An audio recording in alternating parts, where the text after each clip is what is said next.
কুমিল্লা ভিক্টোরিয়ান্সের বিপক্ষে পাত্তায় পায়নি সিলেট সিক্সার্স। প্রথমে ব্যাট করে মাত্র ৬৮ রানে অল আউট হয় সিলেট।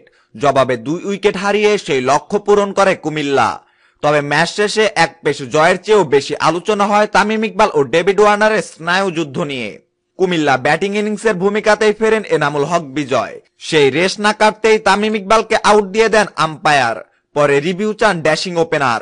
তবে টেকনিক্যাল কারণে সেই ম্যাচে ডিসিশন রিভিউ সিস্টেম ছিল না। বিষয়টি ভালোভাবে নিতে পারেননি তামিম, ফলে মাঠ ছেড়ে বের হতে চাচ্ছিলেন না। একসময় তাকে বের হওয়ার ইঙ্গিত করেন ডেভিড ওয়ার্নার। এতে দুজনের মধ্যে লেগে যায়, মাঠে তুমুল উত্তেজনা ছড়িয়ে পড়ে।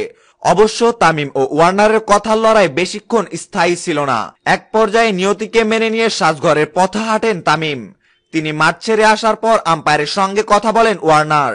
সেই মুহূর্তে আসলে কি হয়েছিল তা দূর থেকে বোঝার উপায় নেই।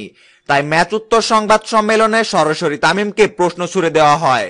জবাবে সবাইকে আশ্বস্ত করেন কুমিল্লার ব্যাটসম্যান। তিনি বলেন, খেলার স্বাভাবিক অংশ হিসেবে উত্তেজনাকর পরিস্থিতির সৃষ্টি হয়েছিল। খেলার মধ্যে অনেক কিছুরই উদ্ভব ঘটে। ওয়ার্নারের সঙ্গে আমার উত্তপ্ত বাক্য বিনিময় গুরুতর কিছু নয়।